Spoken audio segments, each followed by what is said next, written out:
దయాకర్ గారు చెప్పండి, మీరేమంటారు? కాంగ్రెస్ అధిష్టానం వీక్ అయిపోయింది, రేవంత్ రెడ్డి బలపడుతున్నారు, అందుకే రేవంత్ రెడ్డి బలం పెరుగుతూ ఉంది, అందుకే ఆయన ఇష్టమైనట్టు చేస్తున్నారు. ఇప్పుడు మిత్రులు అన్నట్టుగా రాజ్యసభ ఎంపికలో కానీ ఇటువంటి తెలుగుదేశం నుంచి వచ్చిన వాళ్ళకే ప్రాధాన్యత ఇస్తున్నారు అనేటువంటి ఒక వ్యాఖ్య చేశారు. అంటే ఎంతోముందు అన్నారు, ఇప్పుడు కూడా ఆ రకమైన తాజాగా కేసీఆర్ గారిని కలిసి భావోద్వేగాన్ని ఇద్దరు కూడా పంచుకున్నారు. మీకేమనిపించింది? మీకేమైనా నష్టం అనిపించిందా? ఏం నష్టమే ఉండదా? గుడ్ మార్నింగ్ కేఎస్ఆర్ గారు, ఇద్దరు పెద్దలకు కూడా. నేనేమో వేరే చూస్తా ఉన్నా, మనది ఇక్కడ లైవ్ నడుస్తుందని నేను వేరే మన లైవ్ చూసి నేను లేట్ అయింది. కానీ అయితే ఒకటేంటి కొమ్మినేని గారు, జీవన్ రెడ్డి గారు అనే క్రెడిబిలిటీ గురించి చర్చనే కాదు. ఎందుకంటే నేను కరీంనగర్ ఇన్ఛార్జి, ఆర్గనైజేషన్ ఇన్ఛార్జిగా ఉన్నా. అప్పుడు కూడా వారితో మాట్లాడినప్పుడు వారు ఏంటంటే, నాకు సఫకేషన్ ఉంది కొత్త ఎమ్మెల్యే, అది బీఆర్ఎస్ ఎమ్మెల్యే చేరిక వల్ల అనేది వారు పదే పదే వ్యక్తపరిచిండ్రు. ఆ తర్వాత మొన్న జాయిన్ కాకంటే ముందు కొన్ని మాటలు వారు అన్నారు. ఏంటంటే, నాకు వాళ్ళకంటే తక్కువనా వీళ్ళకంటే తక్కువనా, నేను నాకెందుకు అవకాశం ఇవ్వలేదు, నాకు మంత్రి ఇస్తే ఏమాయే అనే చెప్పేదానికి వచ్చింది. ఇప్పుడు కాంగ్రెస్లో ఏంటంటే, ఒకసారి అవకాశం పొందని వాళ్ళు కూడా ఉన్నారు. ఒకసారి అంటే చాలా సుదీర్ఘకాలంగా పార్టీ కొరకు పనిచేసి, ఇప్పుడు వి హనుమంతరావు గారు కూడా మీకు తెలుసు కదా, దాదాపు ఆయన ఎన్నో సందర్భాల్లో కూడా నాకు అవకాశం వస్తుంది అని అనుకున్నాడు. ఎమ్మెల్యే కంటెస్ట్ అడిగిండు, ఎంపీ కంటెస్ట్ చేసిండ్రు. తర్వాత ఆయనకు కూడా ఇప్పటికి కూడా ఏం లేదు. అట్లా మీకు కొన్ని పేర్లు నేను ఉదాహరించగలను. సరే, కొంతమందిని చైర్మన్లను ఇతర మనం అకామిడేట్ చేసుకోగలిగినాం. కానీ జీవన్ రెడ్డి గారికి ఏంటంటే ఎమ్మెల్యే టికెట్ ఇవ్వడం జరిగింది, తర్వాత ఎంపీ టికెట్ కూడా ఇచ్చినాం. సో యువతలకు ఏమైందంటే, ఇప్పుడు ఎంపీ టికెట్ ఇచ్చామని చెబుతారు తెలివిగా. కాదుగా రాజ్యసభ సీటు కాదు, వాళ్ళు అడుగుతున్నది ఏంటి, ఇందాక ఆయన కూడా అడిగే, వేమ నరేంద్ర రెడ్డి గారికి ఎట్లా ఇచ్చారు, ఈయనకి ఎందుకు ఇవ్వలేదు, ఒరిజినల్ కాంగ్రెస్ వాళ్ళకి కాకుండా తెలుగుదేశం కాంగ్రెస్ వాళ్ళకే ఎక్కువ ప్రాధాన్యత వస్తుంది అన్న విమర్శ అయితే వస్తుంది కదా. మీరు చెప్పేది వినలేదు. ఈ టెన్యూర్లో 2023 అసెంబ్లీ టికెట్, 2024 పార్లమెంట్ టికెట్ రెండు ఇచ్చినాం. వేమ నరేందర్ రెడ్డి గారికి ఏమి ఇచ్చినాం, ఇప్పుడు అద్దంకి దయాకర్కి ఏమి ఇచ్చిండ్రు, తర్వాత కదా, ఒక సంవత్సరం తర్వాత కదా ఎమ్మెల్సీ ఇచ్చింది. కాబట్టి పార్టీ పట్ల నిబద్ధత ఉంటే, ఇప్పుడు వేమ నరేందర్ రెడ్డి గారికి ఇవ్వద్దు అని అంటాడా మరి? అంటే మీకు మూడోసారి అవకాశం ఇవ్వాలి, కానీ వేమ నరేందర్ రెడ్డి గారికి ఒక్కసారి కూడా అవకాశం ఇవ్వద్దా? ఇది ఎక్కడి న్యాయం నాకు అర్థం కావట్లేదు. అంటే కేవలము రేవంత్ రెడ్డి గారు ఎమ్మటి ఉండి కేవలం ఉత్తగానే పని చేసుకుంటూనే ఉండాలని ఆయన కోరికన? 2 సార్లు టికెట్ ఇస్తే మీకు మరి మీరు కొన్ని మిస్ చేసి తెలివిగా చెప్పొద్దు. మీరు వేమ నరేంద్ర రెడ్డి గారి గురించి చెప్పిండ్రు కాబట్టి నేను చెప్తున్నా. మీకు 2023 అసెంబ్లీ టికెట్ జగిత్యాల ఎవరికి ఇచ్చిండ్రు, 2024 ఎంపీ టికెట్ నిజామాబాద్ ఎవరికి ఇచ్చిండ్రు? సో ఓడిపోయారు కాబట్టి వదిలేశారా? మరి సంపత్ గారికి ఎందుకు ఇవ్వకూడదు, మధు యాష్కి గారికి ఎందుకు ఇవ్వకూడదు? చాలా నేను లైన్ చెప్పగలను. వాళ్ళకైనా ఎందుకు ఇవ్వలేదు మరి? ఇచ్చి ఉండొచ్చుగా. పోనీ జీవన్ రెడ్డి ఒకసారి అవకాశం వచ్చిన తర్వాత రెండవసారి ఎవరికి ఇవ్వలేదు, అది జీవన్ రెడ్డి గారికి ఇచ్చిండ్రు అని చెప్తున్నా. మీకు అది అర్థం చేసుకోండి. ఒకరికి ఒకేసారి, రెండవసారి అనేది ఎవరికి లేదు, జీవన్ రెడ్డి గారికి ఇచ్చిండ్రు. ఇచ్చిన తర్వాత కూడా ఓడిపోయింది. ఇప్పుడు మీకు ఒక ఇంపార్టెంట్ అంశం మీకు తెర మీదకి తీయాలి. ఎందుకంటే ఈ 63, 64 సీట్లు వచ్చిన తర్వాత బీఆర్ఎస్ బీజేపీ నాయకులు అన్న మాట ఏంటి, అసలు ఇది ఉండేదా, తెగదా, చివరి దాకా పోయేదా, ఈ ప్రభుత్వం మధ్యనే కూలిపోద్దని అపశకనాలు పలికిన వాళ్ళని మనం చూసినాం. మేము మా ప్రభుత్వాన్ని ప్రొటెక్ట్ చేసుకోవడానికి ఒక 10 మంది వచ్చింది. దాంట్లో సంజయ్ వచ్చింది. సంజయ్ గారు కూడా వాళ్ళ పట్ల ఎంత సానుకూలంగా ఉండేది. నేను వ్యక్తిగతంగా ఉన్న వాళ్ళ మధ్యన కాబట్టి, వాళ్ళ ఇష్యూస్లలో కూడా ఉన్నా కాబట్టి, జిల్లా ఇన్ఛార్జిగా నేను చాలాసార్లు సబటైజ్ చేసే ప్రయత్నం చేసిన. జీవన్ రెడ్డి గారు ఏంటంటే అసలు సంజయ్ గారి రాకనే తీవ్రంగా వ్యతిరేకిస్తూ, ఆయన తర్వాత ఇంతకుముందు గంగారెడ్డి గారి హత్యకు సంబంధించిన అంశంలో వాటిని మనం కాదనలేము. కానీ ఇక్కడ పదవ పార్టీ సెల్ఫ్ రెస్పెక్ట్ దేనికి? పార్టీలో ఉండడం ఆత్మగౌరవమా, పదవి రావడం ఆత్మగౌరవమా? ఇది తేల్చుకోలేక నాంచి చివరికి జీవితకాలం ఎవరితో పోరాడిండ్రో ఆయన దగ్గరికి పోయి అలా ఒక రకంగా సాగిల పడ్డట్టే నాకు అనిపించింది. ఇక్కడ ఉంటే ఆయన ఒక కింగ్డమ్ లెక్కనే ఉండు ఆయనకు. ఆ జగిత్యాలే కాదు, పక్కన ధర్మపురి కానీ ఇటు చొప్పదండి కానీ వారి ప్రభావం ఉంది. కానీ అట్లా అని చెప్పి ఇప్పుడు మూడోసారి అవకాశం ఇస్తే అంటారు, మూడోసారి అవకాశం వస్తే ఏమైందంటే అంటే ఆయన మాకంటే పెద్ద నాయకుడా, మూడోసారి కూడా ఆయనకి అవకాశం ఇచ్చిందని చెప్పి మిగతా దాదాపు 20 మంది నాయకులు, చాలా మంది మీకు అది పేర్లు చెప్తే ఎందుకని చెప్పట్లేను కానీ వాళ్ళందరూ మొన్న ఎంపీకి లైన్లో ఉండ్రు, రేపు ఎమ్మెల్సీకి లైన్లో ఉండ్రు, మళ్ళీ రాబోయే ఎంపీకి కూడా ప్రిపరేషన్లో ఉన్నారు. కాబట్టి ఇక్కడ మనకు అవకాశం దక్కలేదని పార్టీని చివాట్లో పెట్టడం అనేది సరే మామూలు పరిపాటి కదా, కొత్తగా దాంట్లో మనం అనేది ఉన్నది. కానీ నేను ఈ అంశాన్ని పదే పదే వారి దృష్టికి కూడా కన్సర్న్ ఉంది, స్టేట్ లెవెల్లో ఇట్లా చేసే అవకాశం ఉంది అని అంటే వారు వేం నరేందర్ రెడ్డి గారికి పోటీ పెడతారు. లేకపోతే ఇప్పుడు విహెచ్ గారికి ఇచ్చింది అనుకోండి ఏమంటుండే, లేదు వినయ్ గారికి ఇచ్చింది అనుకోండి ఏమంటుండే, మధు యాష్కి గారికి ఇచ్చింది అనుకోండి ఏమంటుండే.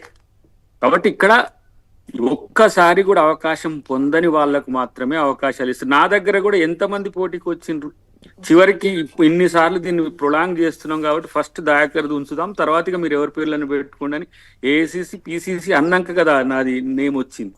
కాబట్టి ఈ పైరవి ఇవన్నీ ఒక ఎత్తు. ఓకే, ఇప్పుడు ఇందుకే కాంగ్రెస్ కి ఏమైనా నష్టం ఉంటుందా ఉండదా? సార్ ఇప్పుడు కాంగ్రెస్ కు నష్టం ఉంటుందా ఉండదా అనే విషయంలో రేపు జరిగే పరిణామాలు చెప్తాయి, అక్కడ వచ్చే పరిస్థితులు మారే పరిస్థితులు చెప్తాయి. ఇప్పుడు ఒకరు పోవడం వల్లనో ఒకరు రావడం వల్లనో పార్టీకి పోవడం వల్ల నష్టం జరగదని చెప్పను, కానీ ఇక దాన్ని పూడ్చుకోలేని స్థితిలో ఉంటుందని అయితే నేను చెప్పలేను. ఎందుకంటే ఆయన ఒకవేళ నేను అనుకుంటున్నా ఈ ప్రభుత్వానికి సంబంధించి ప్రభుత్వం నిలబడాలని ఆయనకు లేదా ఏందనేది నాకు అర్థం కాలే. 10 మంది వచ్చిన దాన్ని ఆయన వ్యతిరేకించిండు, ఇక్కడ మా దగ్గర పటాన్ చెరువులో కూడా మా కాటసీని వ్యతిరేకించిండు, కానీ ఇట్లా ఏమి పార్టీ మారలే. లేకపోతే ఇంకో దగ్గర మనకేంది గద్వాల మన సోదరి ఉండే, ఆమె కూడా వ్యతిరేకించింది కానీ పార్టీ మారలే. దీని ఇల్ ఇంటెన్షన్ ఏందో రేపు తెలుస్తుంది, ఆయన జాయిన్ అయ్యేటప్పుడు చెప్పే అంశాలు బట్టి తెలుస్తుంది. లేదంటే అయితే ఒక్క మాట చెప్పండి, మళ్ళీ దేవిప్రసాద్ గారితో మాట్లాడదాం. అధిష్టానం వీక్ అయింది, రేవంత్ రెడ్డి బలపడటం వల్ల ఇట్లాంటివి జరుగుతున్నాయి అనేది ఆయన బాధగా అనిపిస్తోంది. మీరే అధిష్టానం ఎప్పుడు కూడా పని చేసేటోళ్ళకు ప్రయారిటీ ఇస్తుంది సార్. రేవంత్ రెడ్డి గారైనా సిద్ధరామయ్య అధికారం దేశవ్యాప్తంగా లేకపోతే ముఖ్యమంత్రుల యొక్క ఇప్పుడు ఇంకో మాట కూడా అన్నాడు, పిసిసి ముఖ్యమంత్రి గారు చెప్పినట్టు వింటుండు, ఏఐసిసి చెప్పినట్టు వింటలేదు. అంటే ఏఐసిసి కన్సర్న్ తోనే ఇక్కడ మేడం ఉన్నది, మాకు ఎట్లా మీనాక్షి నటరాజన్ గారు ఉన్నది, వారికి తెలియని అంశం కాదు, మేము కూడా సమాప్తి చేసినాం చాలా సార్లు. కానీ దీన్ని ఎక్సీడ్ అయి చెయ్యాలంటే అంటే ఇప్పుడు ఒక మాట అనుకుందాం, మూడోసారి కూడా అవకాశం ఇస్తే బయట ఆయన రెడ్డి కాబట్టి ఇచ్చిండ్రు కదా మూడోసారి, మేము బీసీలం కాబట్టి ఇవ్వలేదు కదా, మేము ఎస్సీలం కాబట్టి ఇవ్వలేదు కదా. ఎవరు తక్కువ పని చేసిన వాళ్ళు నేను కొన్ని పేర్లు చెప్తా, వాళ్ళందరికీ ఇప్పుడు ఖాళీగా ఉన్నారు ఇప్పుడు వాళ్ళు. కాబట్టి ప్రభుత్వం వచ్చినా అధికారం ఉన్నా లేకపోయినా పార్టీని ఏ విధంగా ఆయన కొనసాగించిండు ఆ ప్రాంతంలో, ఇప్పుడు కొనసాగిస్తే ఆయనకు ఆ గౌరవం ఏ స్థాయిలో దక్కునో నాకు తెలుసు.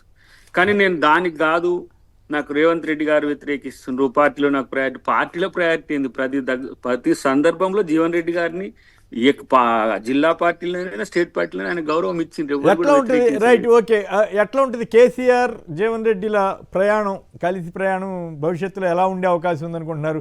మీరు సాగిలు పడ్డారని కూడా అన్నారు కదా, సాగిలు పట్టడం అంటే మరి ఆయన దేవిప్రసాద్ గారేమో ఆత్మగౌరవం కోసం వచ్చాడు అంటున్నారు, మీరేమో సాగిలు పడ్డారు జీవన్ రెడ్డి గారు అంటున్నారు, ఏది కరెక్ట్? ఒక మాట మీకు తెలియంది కాదు, రాజశేఖర రెడ్డి గారు వారిని కరీంనగర్లో కేసీఆర్ కు వ్యతిరేకంగా ఎంపీగా నిలబెట్టిండు.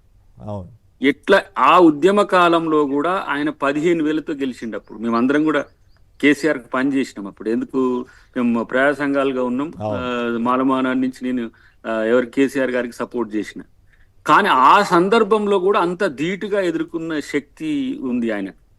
కానీ ఇవాళ ఎవరి దగ్గరికి పోతున్నావు, నీ ప్రత్యర్థి దగ్గరికి, నీ జీవితకాల పోరాటంలో 20 years కేసీఆర్తోనే కొట్టాడిండు ఆయన. అక్కడ ఆయన కరీంనగర్ ఎంపీగా ఉండే తర్వాత రేవంత్ రెడ్డి గారు కాంగ్రెస్ ని ఎన్ని మాట్లాడినారు, సోనియా గాంధీ గారిని ఎన్ని మాట్లాడినారు, చివరికి మళ్ళీ కాంగ్రెస్ ముఖ్యమంత్రి గారు కూడా కాంగ్రెస్ కదా, దానికి ఏముంది జరుగుతూ ఉంటుంది. అన్నవాళ్ళు వచ్చి ఇక్కడ అకామిడేట్ అవుతుంటే, ముఖ్యమంత్రులు అవుతుంటే చేసిన వాళ్ళు బయటకి ఎందుకు వెళ్ళిపోవాలి? అంటే ఆ పరిస్థితి మీరు ఎవరికి ప్రయారిటీ ఇస్తున్నారనేది అక్కడ అర్థమవుతుంది కదా. ఇప్పుడు రెండు సార్లు టికెట్ ఇవ్వడం ప్రయారిటీ కాదని మీరు అనుకుంటే చెప్పలేము. నేను అంటాం కాదు, చెప్తున్నా ఆయన మరి ఎట్లా అంటే మేము ఇప్పుడు ఒక మాట ఒక్కసారి అవకాశం అధికారం రాని వాళ్ళ తీసుకొచ్చిన గురించి వాళ్ళకే వదిలేసి, ప్రయారిటీ ఉంటుంది, దాంట్లో అనుమానం ఉంది. ఇప్పుడు ఎంపీ అనేది రాజ్యసభ అనేదైనా ఎమ్మెల్సీ అనేది స్టేట్ లెవెల్ పోస్టులు అవి. ఇప్పుడు ఎమ్మెల్యే ఎమ్మెల్సీస్ అయినా లేకపోతే గవర్నర్ కోట Right, ఎమ్మెల్సీస్ అయినా ఏది ఇచ్చినా అలాంటప్పుడు స్టేట్ లెవెల్లో ఎవరైతే ఐకానిక్ గా ఉంటారో వాళ్ళని కొంత సెలెక్ట్ చేసుకుంటారు. మీకు క్షేత్రస్థాయిలో నీ నియోజకవర్గంలో 2 సార్లు, ఒక్కసారి కాదు కదా, ఇప్పుడు ఈ టెన్యూర్లోనే అధికారంలోకి వచ్చినాక కూడా ఎంపీగా ఇచ్చిండ్రు, అవకాశం ఇచ్చిండ్రు. ఓకే, అంటే దాన్ని ఆయన కాదని అపోజిషన్, అయితే అవకాశం అపోజిషన్ ఇవ్వలేదు. ఉన్నప్పుడు కొన్నిసార్లు కాంగ్రెస్ కి ఒక రకంగా లైఫ్ ఇచ్చాడు. ఆయన గెలిచి ఒకసారి ఒక్కడే, ఆయన ఉప ఎన్నికలో ఒక్కడే గెలిచాడు, మొన్న ఒకసారి మండలిలో ఎమ్మెల్సీ కొమ్మినేని ఎన్నికల్లో గెలిచాడు. దాన్ని కూడా మీరు పరిగణలో తీసుకోవాలి. సరే, కాదు, అయినప్పుడు కూడా ఒక్కడే మండలిలో 6 సంవత్సరాలు ఉన్నాడు. ఏది శాసన మండలిలో అవును. రికార్డ్స్ లో చూస్తే ఒకే ఒక్కడు. అవును, ఆయన 6 సంవత్సరాలు బీఆర్ఎస్ గవర్నమెంట్ తో ఎట్లా పోరాడిండో రికార్డ్స్ చెప్తాయి కదా, ఏదో ఉత్త మాటలు కూడా కాదు. రైట్. ఒకసారి దేవప్రసాద్ గారు మీరు చెప్పండి, సాగిలు పడ్డారు అని దయాకర్ గారు అంటున్నారు, మీరేమంటారు? కొమ్మినేని గారు, అద్దెక దయాకర్ గారు ఇప్పుడు విప్పు కాబట్టి ప్రభుత్వాన్ని కాపాడడానికి ఆయన శాయశక్తులు పనిచేయాలి. అందుకే దయాకర్ గారు అట్లా అంటుంది. ఇప్పుడు సోనియా గాంధీని మీరు కూడా తీశారు, బలిదేవత అన్నాడు, రకరకాలుగా అన్నారు. ఎంతమంది కాంగ్రెస్ ను ఇవాళ పొంగులేటిని ఏమన్నాడు రేవంత్ రెడ్డి గారు? ఆయన కూడా సాగిల పడ్డట్టేనా? తుమ్మల గారు ఏమన్నాడు? ఆయన సాగిల పడ్డట్టేనా? జూపల్లి గారు రాజీనామా చేసినప్పుడు ఏమన్నాడు కాంగ్రెస్ పార్టీని? అది సాగిల పడ్డట్టేనా? రాజకీయాలలో తప్పకుండా కొందరికి కొన్ని సందర్భాల్లో హట్ అయినప్పుడు డెఫినెట్ గా ఇంకొక రాజకీయ పార్టీని ఎంచుకోవడం అనేటువంటిది ఆయనకు ఉండేటువంటి హక్కు.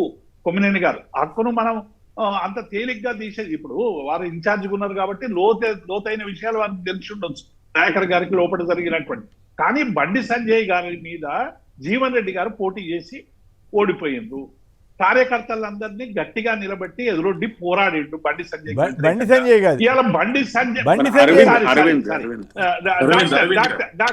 డాక్టర్ సంజయ్ గారు, డాక్టర్ అక్కడ ఉన్నటువంటి ఎమ్మెల్యే గారు. అవును, ఆయన, నేను ఏమంటున్నా, ఆయనకు ఇచ్చేటువంటి ప్రిఫరెన్స్ నాకు ఇస్తలేరు, ఇంత కొట్లాడితే అనేటువంటి ఒక ఆవేదన, బాధ. ఆయన బయట జీవన్ రెడ్డి గారికి గొప్ప పేరు ఉండొచ్చు, ఏఐసిసిల పేరు ఉండొచ్చు, ఇంకొక ఉండొచ్చు. కానీ ఊర్లో ఎవరైనా ఆయన దగ్గరికి కలవడానికి వస్తే వాళ్ళ మీద తీవ్రమైనటువంటి చర్యలు తీసుకున్నటువంటి సందర్భాలు ఉన్నాయని ఆయన చెప్పినప్పుడు కార్యకర్తల మనోభిష్టాన్ని నెరవేర్చినటువంటి నాయకత్వం నాకెందుకని భావించేటువంటి ఒక నాయకుని మాటల్ని కూడా మనం అర్థం చేసుకోవాలి కదా. డెఫినెట్ గా ఇవాళ ఆయనకు అన్యాయం జరుగుతున్నది నా పార్టీలో అన్నాడు. ఇవాళ ఆయన సాగిల పడ్డట్టేనా? అంటే సాగిల పడానా సంజయ్ ముందు జీవన్ రెడ్డి గారు? అన్యాయం జరిగిందని మీరు అనుకుంటున్నారా?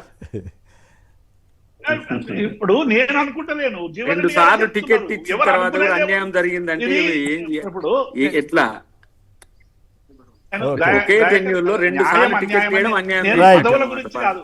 ఇప్పుడు కాదు దయాకర్ గారు, నీకు ఇంతకంటే గొప్ప పదవి ఇచ్చి రోజు తింటే నువ్వు ఉంటావా పార్టీలా దయాకర్ గారు?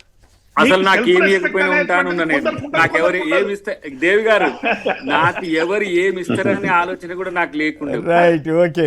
మీ ఇద్దరు నేను దయాకర్ గారిని అంటలేదు, నాకు ఇస్తారని లేదు. ముఖ్యమంత్రి గారి తర్వాత ఏసీసీ అనుకోని నాకు అవకాశం ఇచ్చింది. రైట్. మంత్రి పొంగులేటి గారి ఇష్యూలోకి వీటిలోకి వెళ్ళాలి. సరే, ఇవన్నీ మళ్ళీ ఇంకోసారి ఎప్పుడైనా మాట్లాడుకోవచ్చు. న్యాచురల్లీ జరుగుతుంది. రేవంత్ రెడ్డి గారికి క్లోజ్ కాబట్టి ఇచ్చారు. దాంట్లో రహస్యం ఉంది. కాంగ్రెస్ అధిష్టానం కాదు. జీవన్ రెడ్డి గారు చెప్పిందంటూ ఒక వాస్తవం అన్నమాట, ఒప్పుకోవాలి. మీరు ఒప్పుకోకపోవచ్చు, కానీ అధిష్టానం ఎంత కాదన్నా బలహీనంగా ఉంటుంది. ఎందుకంటే 3 రాష్ట్రాల్లో మాత్రమే అధికారంలో ఉండటం, అనేక అవసరాలు, ఇతరత్ర ఉండేటువంటి ఇబ్బందులు ఇవన్నీ ఉంటాయి. కాబట్టి న్యాచురల్లీ సీఎంలది ఇప్పుడే కాదు, చెన్నారెడ్డి గారు అప్పుడు కూడా, దేవరాజు అరసు గారు అప్పుడు కూడా, అప్పుడు ఇందిరాగాంధీ గారిని మళ్ళీ విభేదించి బయటకు వచ్చిన సందర్భాలు గారు, అప్పుడు రాజశేఖర రెడ్డి గారు ఎంత తిప్పలు పడ్డాడో, అవును, ఇలా వేం నరేందర్ రెడ్డి గారిని కూడా తీసుకురావడానికి అన్ని తిప్పలు పడ్డాడు. ఎంత ఆయన జాయినింగ్ నుంచి మొదలు పెడితే ఆయన కార్యాచరణలో ఎంత సీరియస్ వర్క్ చేసిండో చాలా మందికి తెలియదు. ఆయన కాంగ్రెస్ పార్టీ రాజశేఖర రెడ్డి గారితో పోల్చడం అంత కరెక్ట్ కాదు. ఎందుకంటే రాజశేఖర రెడ్డి గారు 78 నుంచి ఆయన కాంగ్రెస్ లో ఉన్న వ్యక్తి, తెలుగుదేశం నుంచి వచ్చిన ఆయనతోటి కాదు. దయాకర్ గారు, అనవసరంగా మీరు జనరల్ గా జాగ్రత్తగా మాట్లాడతారు. కాంట్రవర్సీ చాలా జాగ్రత్తగా చెప్తున్నా, చాలా మర్యాద. రాజశేఖర రెడ్డి గారితో పోల్చడం కరెక్ట్ కాకపోవచ్చు. ఎందుకంటే ఆయన 30-40 ఏళ్లుగా ఆయన కాంగ్రెస్ లో ఉండి ముఖ్యమంత్రి అయ్యారు. ఈయన తెలుగుదేశం నుంచి వచ్చిన రేవంత్ రెడ్డి గారు ముఖ్యమంత్రి అయ్యారు. అట్లాగే కాంగ్రెస్ నరేంద్ర లోకి- రెడ్డి ఇవ్వటం తప్పని నేను అంటలా, కానీ పోల్చడం correct కాదు. టీడీపీలో ఉన్న రేవంత్ రెడ్డి గారిని కాంగ్రెస్ లోకి తీసుకురావడంలో కూడా వేముల నరేంద్ర రెడ్డి గారి పాత్ర చాలా చురుకైనది, అవును. చాలా బలమైనది. చంద్రబాబు అది గారి చాలా పాత్ర కూడా మందికి- ఉంది కదా, చంద్రబాబు గారి పాత్ర అది కూడా చాలా ఉందని మందికి చెప్తారు కదా. తెలియని అంశం. అది నేను ఎప్పుడైనా మళ్ళీ మీకు సమయం ఉన్నప్పుడు చెప్తా ఏం Right. జరిగింది అనేది. Okay. రేవంత్ రెడ్డి గారు రాకకు వారు చేసిన బేస్ ఏందనేది చాలా పెద్ద శ్రమ ఉంది వారిది. ఊరికనే వేము నరేంద్ర రెడ్డి గారు రేవంత్ రెడ్డి గారు ఇవ్వడానికి friend తప్పు కాబట్టి- పట్టట్లేదు, కానీ జనరల్ గా కంపారిజన్ వచ్చినప్పుడు విమర్శ కూడా వస్తుంది.